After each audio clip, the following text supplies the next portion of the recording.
dengan tema rasa hormat, keluarga, ketenangan, dan kehidupan keluarga. Berikut kita masuk pada sesi tanya jawab. Pak Yohanes, terkadang saya berpikir untuk menolong orang yang membutuhkan, tetapi apakah hal ini pada akhirnya bisa melukai seseorang? Bagaimana kita bisa menghindar dari keadaan seperti ini yang ingin melakukan sesuatu yang baik, namun mungkin tidak benar? Begini Paulnya, ketika kita sampai pada hal ini, maka kita perlu memiliki sebuah keseimbangan. Ada orang-orang sebagai contoh yang tidak pernah mau menolong orang lain karena mereka hanya akan menolong orang yang mereka percaya memiliki karakter moral dan orang-orang yang sangat sempurna. Dan hanya orang-orang seperti inilah yang layak untuk dibantu. Orang yang bersikap seperti ini tidak akan pernah membantu orang lain karena mereka sebenarnya mencari seseorang yang memiliki memiliki karakter yang sempurna di dalam diri mereka supaya akhirnya orang tersebut bisa menolongnya. Akhirnya kalau saya tolong orang, nanti dia biar tolong saya, kan dia ini kan punya gelas, punya pisau, pastilah bantu saya. Itu maksudnya.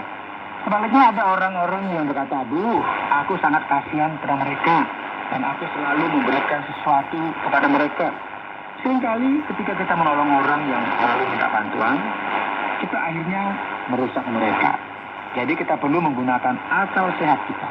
Ada keseimbangan yang jelas yang disampaikan oleh Paulus dalam pengajarannya.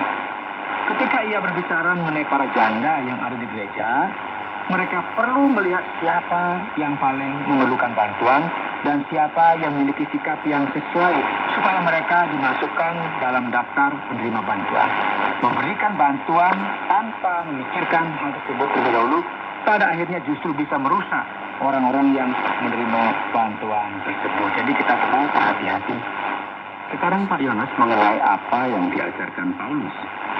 Ayat yang ke-11 dan ayat yang ke-14 sepertinya memiliki sedikit kontradiksi antara satu dengan yang lain. Janda-janda yang masih muda, apakah mereka harus menikah lagi atau tidak? Bagaimana ini Pak? Apa yang harusnya dilakukan? Iya, jadi pertanyaannya perlu menikah atau tidak? Gitu ya kira-kira. Nah, mari lihat ayat 11 berkata, dalam daftar dari janda-janda yang perlu dibantu oleh gereja atau mungkin janda-janda yang membantu di gereja dan menerima sesuatu karena hal ini. Jadi janda-janda yang muda jangan dimasukkan dalam daftar ini karena mereka lebih berisiko dengan hasrat mereka.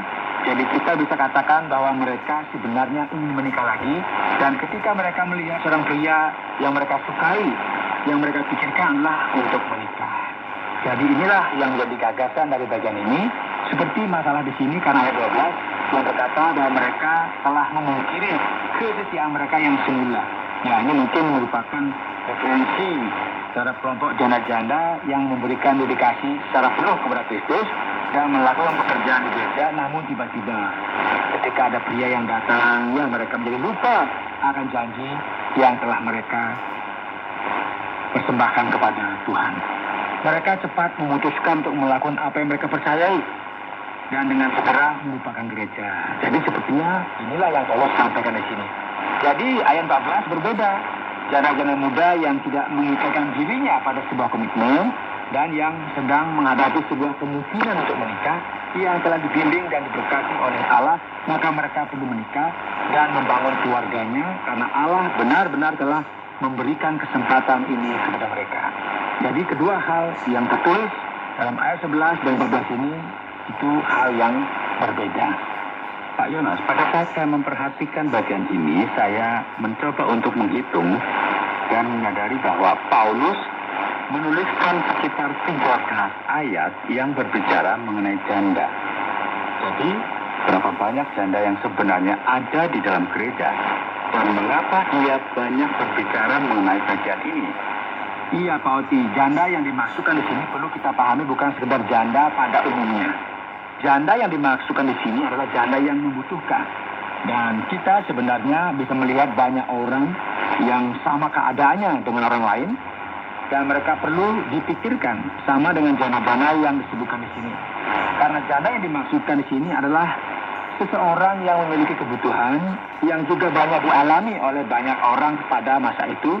Dan bagian ini mengajarkan kepada kita bagaimana kita mengelola apa yang dimiliki oleh gereja supaya gereja bisa menolong orang-orang yang memerlukan pertolongan.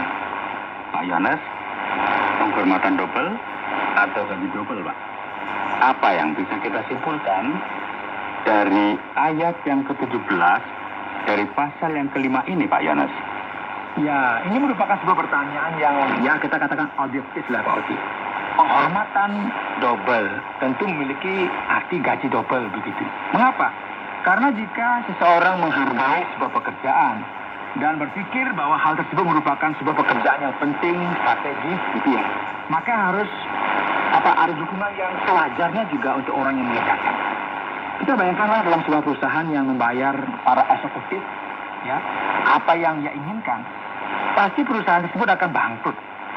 Jadi sama halnya jika seseorang memberikan dedikasi untuk mengajar, untuk memimpin gereja, mereka perlu menerima gaji yang layak.